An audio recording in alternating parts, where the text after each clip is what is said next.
আসসালামু আলাইকুম। ঈদ মোবারক। সবাইকে পবিত্র ঈদ উল ফিতরের শুভেচ্ছা জানিয়ে শুরু করছি চ্যানেলের সংবাদ। আপনাদের সঙ্গে আছি আমি শহীদুল ইসলাম সাগর।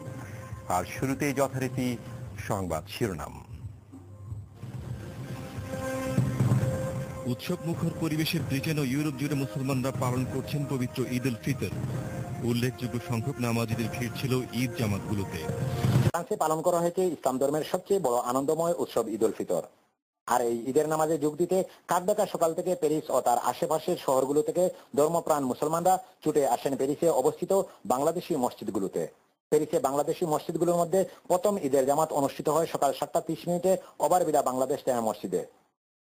এরপর একে একে 7টি ঈদের জামাত অনুষ্ঠিত হয় এই মসজিদে। চারপিস্তা বাংলাদেশ কমিউনিটি মসজিদ ও ইসলামিক সেন্টারে সকাল 8টা, 9টা এবং 10টায় মোট 3টি ঈদের জামাত অনুষ্ঠিত হয়।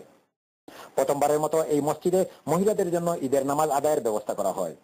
মুসলিম উম্মাহ শান্তি সমৃদ্ধি এবং উন্নতি কামনা করছি। মুসলিম উম্মাহ এবং আমাদের সকল বাংলাদেশিদেরকে জানাচ্ছি ঈদ মোবারক। শুধু প্রবাসী থেকে বাংলাদেশের মতো এখানে উদযাপন করতে পারতেছি সবাইকে নিয়ে, খুবই আনন্দ হইতেছে। প্রতিটি মুসলমানদেরকে বলছি ঈদ মোবারক। সকাল 9টায় প্রথম খোলা মাঠে ঈদের জামাত অনুষ্ঠিত হয় মেট্রো হাউসে বাংলাদেশ মসজিদের অধীনে নিকটস্থ জিমনেশিয়ামে।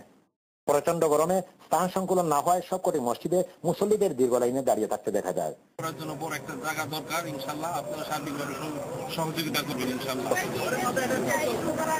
নামাজ পরবর্তীতে পরম আনন্দে কুলাকুলি আর কুশল বিনিময়ের মধ্য দিয়ে একে অপরকে আপন করে নেয়। ফ্রান্সের প্যারিস থেকে Nurul Wahid, channel S news.